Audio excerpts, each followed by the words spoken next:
Ukrainian authorities report a series of Russian rocket attacks hit a residential building in the city of Zaporizhia overnight. Emergency response teams rescued 9 people, including a pregnant woman.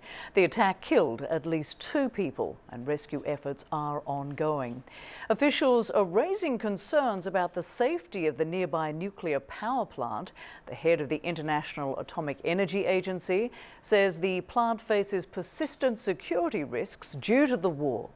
This Saturday will mark 1 year since Russian forces seized control of the nuclear site. And as CNN's Claire Sebastian reports, experts are worried Russia's tight grip on the facility could lead to disaster. A year into its occupation of the Zaporizhia nuclear power plant, Russia is making changes. Satellite images showing the dry storage area where spent nuclear fuel is kept after being cooled. First in August last year, then at the end of February, what looks like a wall or structure has appeared. Russia's atomic energy company Rosatom tells state media it's building a shield to protect against Ukrainian artillery strikes.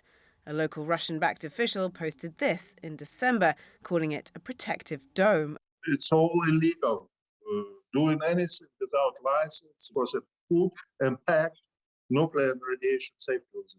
The head of Ukraine's atomic energy company, Energoatom, says it's all part of a deteriorating situation at Zaporizhia that he is powerless to stop. What is the biggest risk right now when it comes to safety in the plant?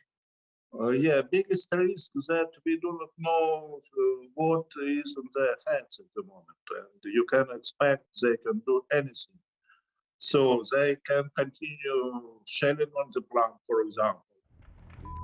Energoatom says Russia, which forcibly took over the plant last March, damaging several buildings in the process, continues to use it as a de facto military base.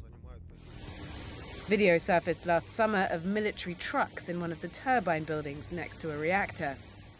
Last month, Energoatom accused Russia of bringing hundreds of newly mobilized troops to the site before deploying them to the east. Rosatom's own press service for the power plant denied there's any heavy military equipment on the site, but noted that Russia's National Guard troops, Putin's domestic security force, are guarding the plant.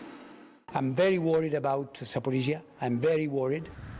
Energoatom says the plant has been cut off from the electricity grid 5 times in total, leaving diesel generators the last line of defense before a catastrophe. Fighting has also come too close. The IAEA reports shelling hit a building housing fresh nuclear fuel in September and a reactor building in November. Energoatom now estimates 4,500 Ukrainian staff are left at the plant out of 11,000 before the war. That reduction of the number of people is going to have a significant impact on their ability to maintain and function sort of systems, whether or not that's security systems, safety systems, radiation monitoring. Nuclear expert Nick Tompkinson says he is working with the Ukrainian government to try to deploy radiation mapping systems at Zaporizhia and other nuclear sites. One of the concerns could be that things could go missing from Zaporizhia, particularly some of the fuel. I'm not worried about a mistake. What I'd be worried about is an active decision to do something. Ukraine's nuclear power company, though, is worried about a slow-motion mistake. Poor maintenance leading to the degradation of the equipment on the site, including the reactors themselves, currently all in various states of shutdown. It is going to the stage nobody knows if we will be able to operate it again. And this is just a matter of time. The Russian side says strict radiation safety standards are being observed. Hardly a consolation when 20% of Ukraine's electricity supply remains hostage to this war. Rosemary, there is no let-up. The IAEA, the UN's nuclear watchdog, reports last weekend that the backup power line connecting the plant to the Ukrainian electricity grid was severed again. It was then restored. The staff there also said they heard around 20 detonations in the vicinity of the plant. This, as the IAEA is expressing concern that a planned rotation of staff to that plant is more than 3 weeks late. And I want to point out as well that Rosatom, Russia's nuclear energy monopoly, continues to avoid most Western sanctions, even as the rest of Russia's energy industry has been heavily sanctioned. Rosemary?